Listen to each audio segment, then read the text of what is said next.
Alhamdulillahi Rabbil Alameen wa salatu wa salamu ala Sayyidina Muhammad wa alihi wa sahbihi ajma'een.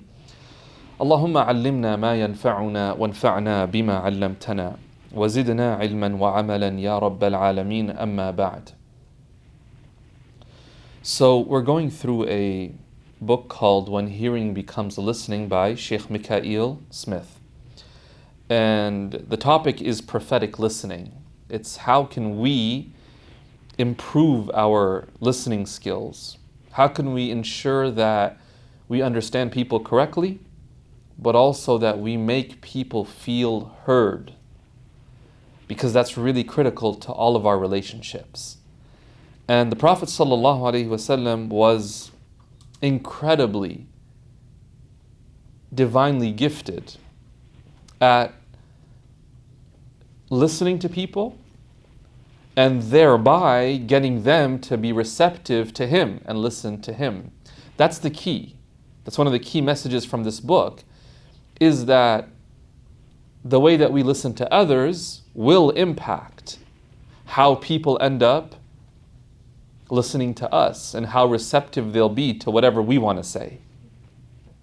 So we've reached a section where the author speaks about noise detox. Prior to this, we spoke about the concept of noise. The idea that if I'm speaking and someone's listening, the noise that could interfere in the communication. We spoke about how that could come from within, our internal biases, and we'll speak a little bit about that later as well, another form of it. But this section pertains to how can we reduce the noise so that we actually are listening to what the other person is saying and what they mean, and not just hearing the words that they're saying. The author, he says, the difficulty for us is that we live in a culture that does not feel comfortable with silence or downtime. Think of the last time you actually sat in solitude without some sort of media streaming into your ears. This is not common anymore. For people to sit alone with the intention of reflecting on their inner state. This is not, unfortunately, as common as maybe it should be. If we ever have a moment of downtime, of silence, what we do then is we fill it with something. For many of us, we'll even have just background, a podcast on all the time, or nasheeds, or whatever else we have, but some sound, this constant sound, it's a requirement almost, because we're not used to silence. Even downtime, we see it as a waste of time. The idea that I should just not be doing anything super actively, that seems like a waste of time. That's why a lot of us don't know how to rest. You ever seen like really, really talented athletes? They not only know how to perform in their sport, they know how to rest. And many of us, we demand a lot from ourselves in life to go to work and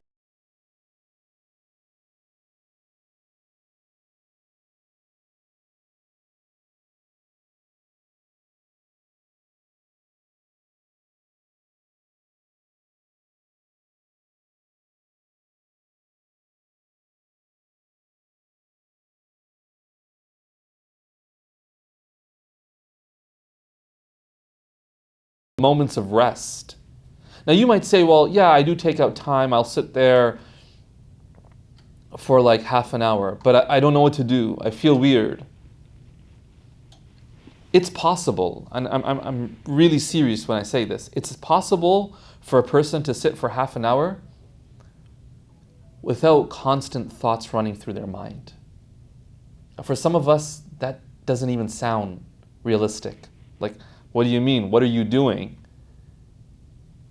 Because we've become so accustomed to racing thoughts.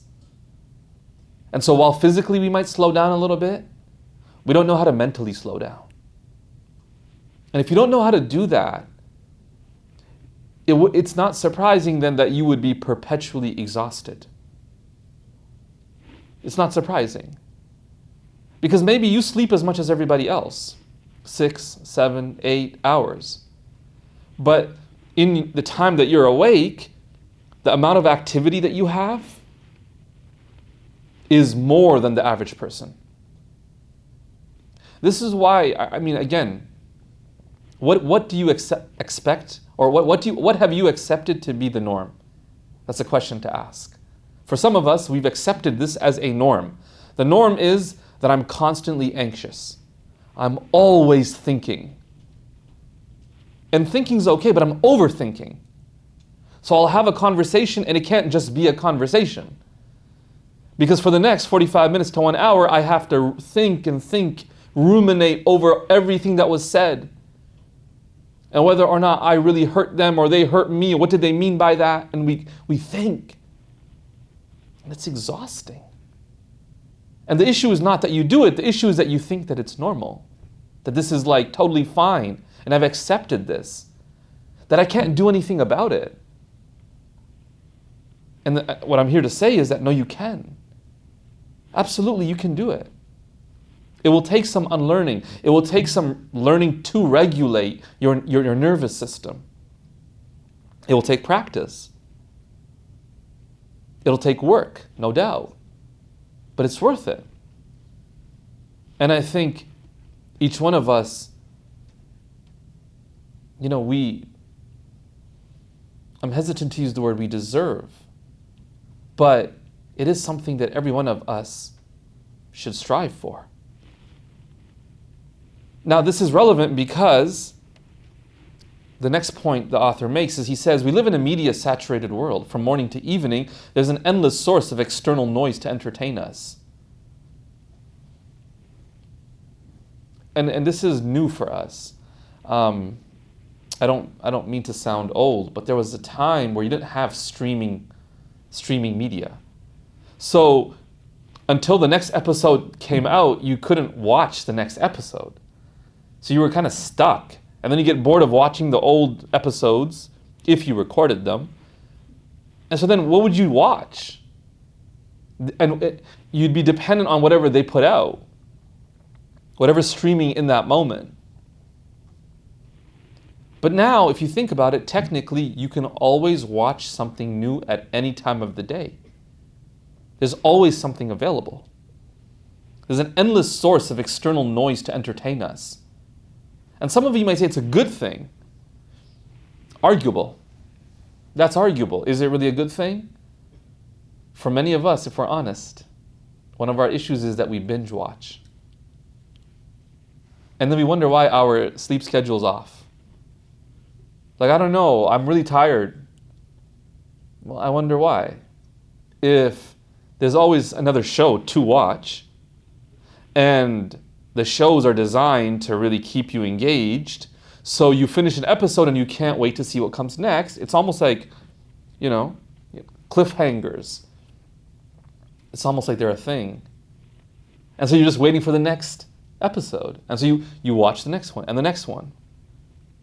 Again, I don't mean to sound old. There was a time you had to wait a whole week for the next episode. But at least you'd go to sleep, right? Because that's it. Episode's done. Let's go to sleep now. And now you have the option of what? I could watch the whole season. I could watch 2 seasons. I could do it. And some of you might say, no, Shaykh, I'm not like that, I only do it on the weekends. But you have to understand that when you do it on the weekend, it affects your circadian rhythm. Like, we're not immune to the effects of our decisions. Down the line, they come back. Do you understand? And you can be sleep deprived over a period of time. And so that's why we see elite athletes and stuff who perform at such a high level. They're very diligent about every decision they make, especially when it comes to taking care of themselves. And subhanAllah, as I look at our society today, the demands that are made of just your average human being are incredible. No? How many of y'all feel like, man, that's why we live for vacations. The fact that we're so desperate for vacations all the time says something about our normal state of work. Do you get that? Like if you're constantly looking for an escape, the question becomes, what's the situation that you've accepted as normal? A situation that's so stressful that you're always looking for an escape. Does that make sense? Now think about that. And you might say, well, no, I'm not. Because for me to realize that I can't escape, I just look at my bank balance. And so I know I'm not escaping. No, I get that. But there's other ways to escape. Why am I addicted to my phone? It's not just because, we want to sit here and blame the different apps and the creators of the apps. No, but we have a choice.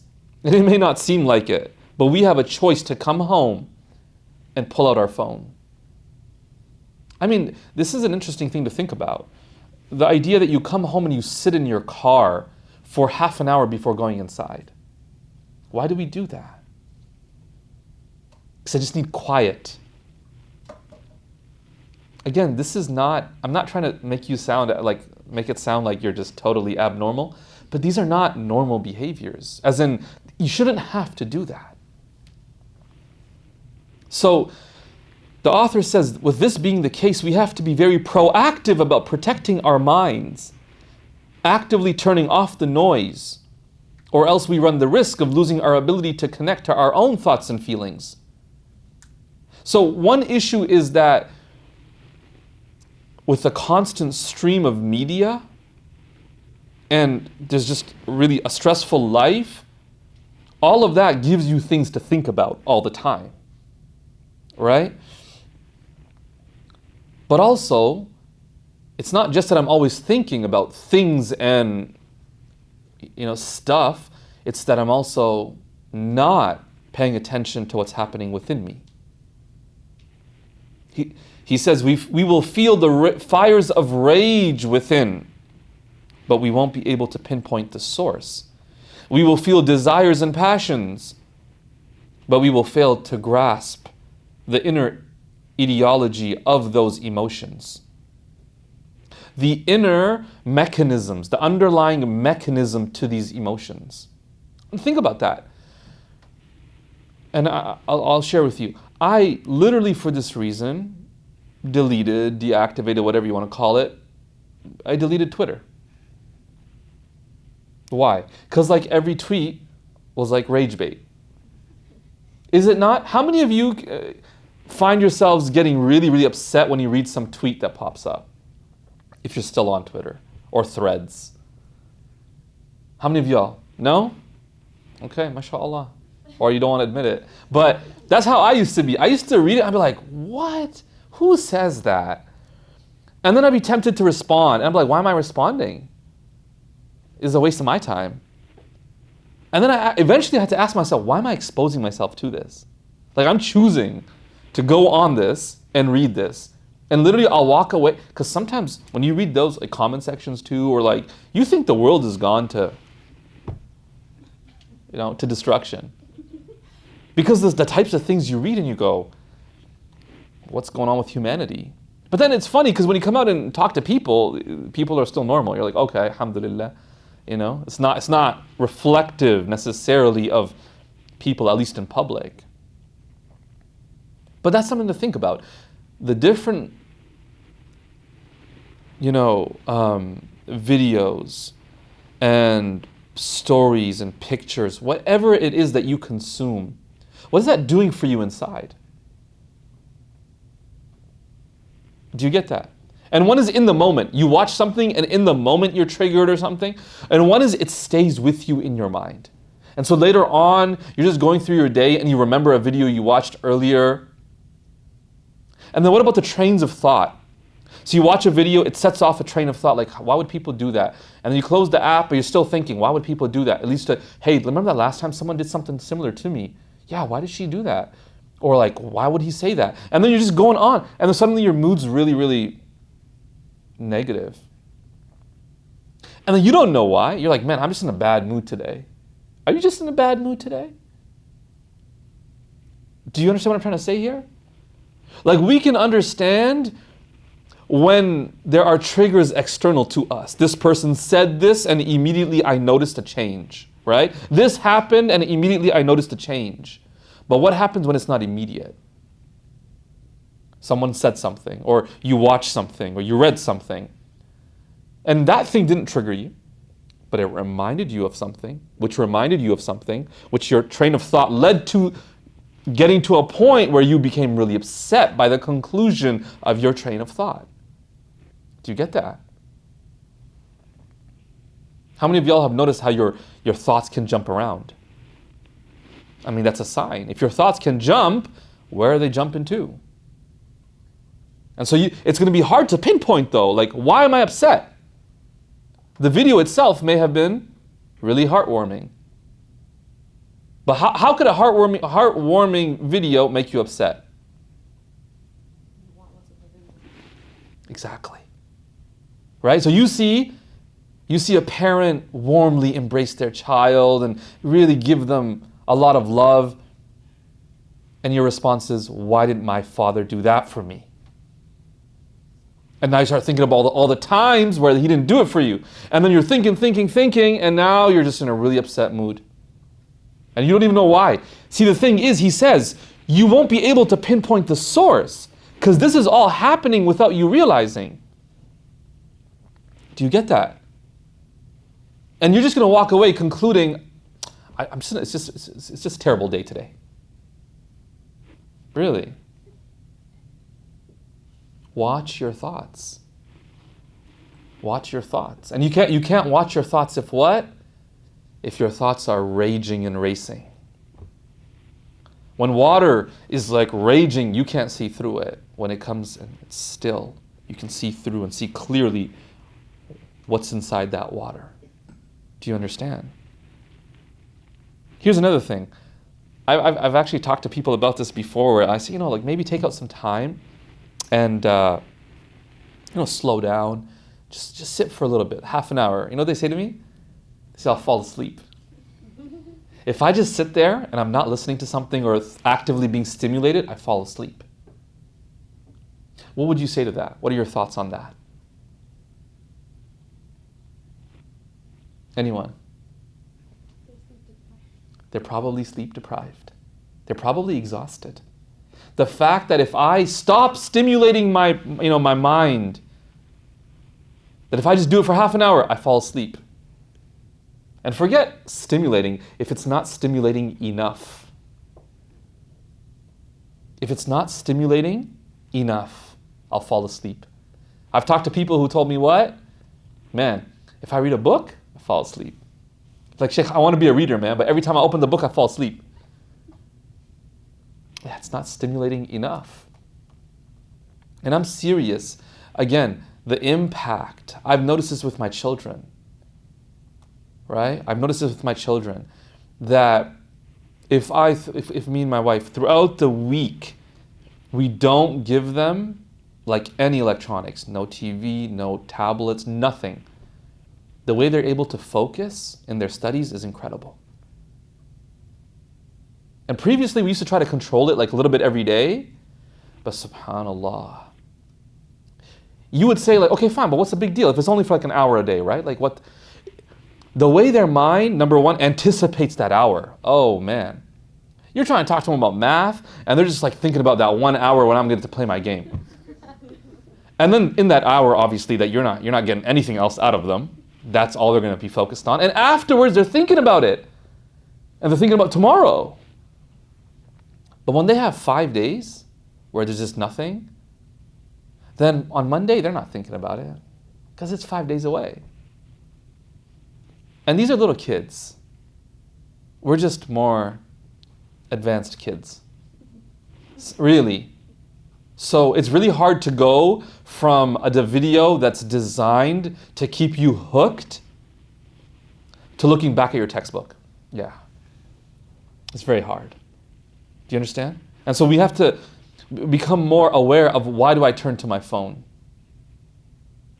Why do you think you turn to your phone? Quick question. Why do you do it?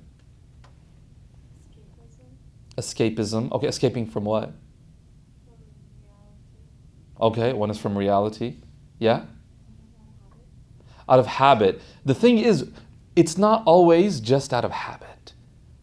We might have a habit, but that habit, there's still underlying mechanisms. Something triggers the habit, You're addicted to it. but something triggers the addiction.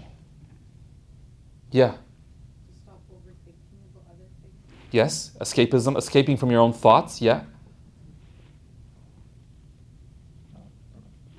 Why do you look for dopamine? Yeah. Stimulation, why? Because you're bored. What's one reason? Boredom. The negative feeling of being bored. No, seriously, some of us, again, back to that point that he said earlier. Silence, downtime, boredom. We can't do it. It's too uncomfortable. So I need something to fill that. Notice this. When you start to feel bored, pull out your phone. Watch this now. Start noticing. See, some of us I'm just addicted. That's not a good thing to do. To just say, I'm addicted. Absolving yourself of responsibility. You could actually start paying attention to, wait, I notice that every single time when I come home, I go sit on the sofa and pull out my phone. Start to notice those moments that, yes, as a habit, you pull it out. Why did you develop that habit and not a different habit? So one is that, for sure. Boredom. What else? Loneliness. Loneliness. Definitely. And there we might start texting people. Just to feel connection. Seriously. Just to feel connection. Yeah, what else? Yeah. A sense of calm, like winding down. Interesting, eh? A sense of calm. You're right. I think a lot of us have that belief, but it's so fascinating that we calm down through stimulation. It's very fascinating. Because normally calm down means I don't stimulate. Any neuroscientist who will talk about calming down will say what? No screens for the last, I don't know what time, and people start wearing glasses, and I don't even know what they do. Right? Biohacking and it's crazy stuff. What about just the negative feeling of cognitive load, cognitive work? Which would explain why when I sit down to read the chapter that I need to read before what?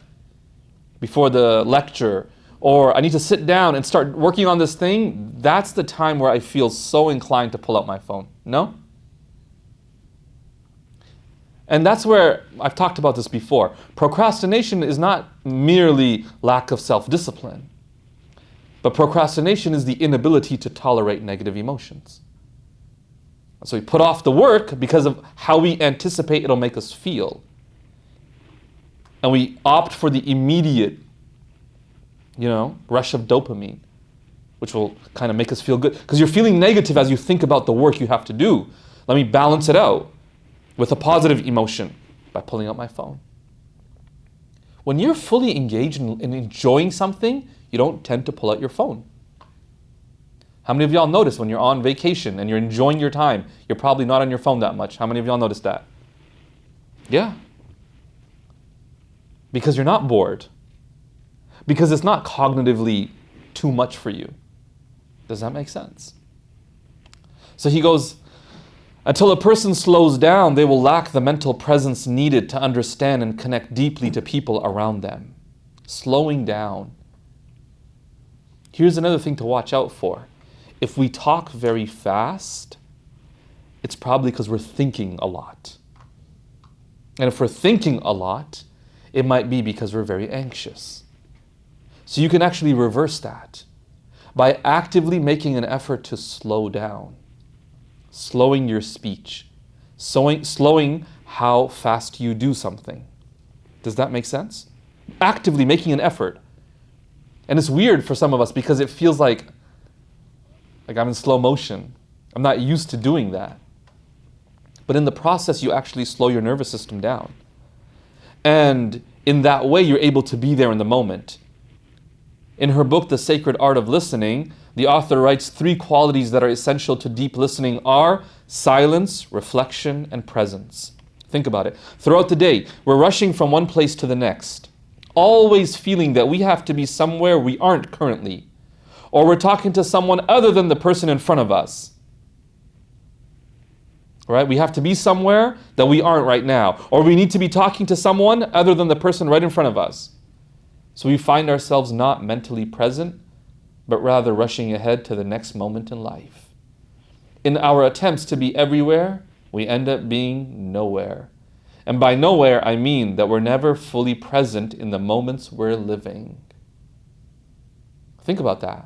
When you talk to somebody, what's your thought process? Are you actually engaged? Are you able to engage? Are you able to focus? And we can catch on very quickly if someone's not, isn't it? As we're talking and their eyes are darting around, or their eyes glaze over. You can tell they're thinking about something else. We can tell if someone fully engaged. You can tell by if they're reacting to something. So imagine like you're sharing something really sad and no change of facial expression. You know, so-and-so passed away and the person's just like, you're like, that's not the right facial response I need here. I'm supposed to see I'm supposed to see that. I want to give you an example of this. Maybe you guys have seen this, right? Someone else. When it becomes too uncomfortable, we otherize, right? That's what we do. So not you, of course, but someone that you know. You ever seen this happen where you're on a trip and you're trying to enjoy what's on the itinerary in the moment, and they're just thinking about, but we need to get there in the next place in time. Like, it seems like rather than enjoy each step of the trip, their whole mission is just to do everything on the trip and be on time. Do y'all know what I'm talking about? Yeah. Are you recording so you can send to your friend? Yeah. Be like, this is you, right? Okay. Do you know what I'm talking about? Some of us in life, that's how we are. Some of us in life, that's how we are. We are with someone. We think we want to be there, but mentally we're somewhere else. We're just thinking about, well, after I'm done this, I need to be there. So then we get there and we're supposed to be there, but no, we're mentally thinking, okay, and after this, I got to get somewhere else. You're doing an assignment, got to do the next assignment. Get to that one, go home, I got to have dinner with somebody. Everything is just checking off a box. And we're never fully present. We're never fully present. So what's the reason, he says, that we're not present in our conversations? He says one of the main reasons is because we don't appreciate the people around us. Imagine you got to meet someone really, really special that you really looked up to. We say sometimes that when we admire somebody, we hang on to their every word. You ever heard that expression? Hanging on to their every word. Meaning what? We were so present. Sometimes people are like, I can't believe I'm here. You ever seen people do that in big events they go to and their favorite, performer shows up and they get tickets and they're just standing there going I can't believe it. They're in shock, I'm actually here. That's presence. I'm just genuinely appreciative of this moment because I appreciate the moment and the person.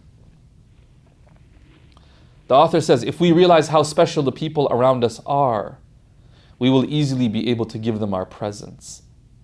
In fact, we won't feel as if we're giving them anything. Rather, we will feel fortunate to share space and time with them. This is the key to making a person feel loved and removing loneliness. Learn to see the beauty in the other person and realize that everyone we talk to is one of Allah's special creations.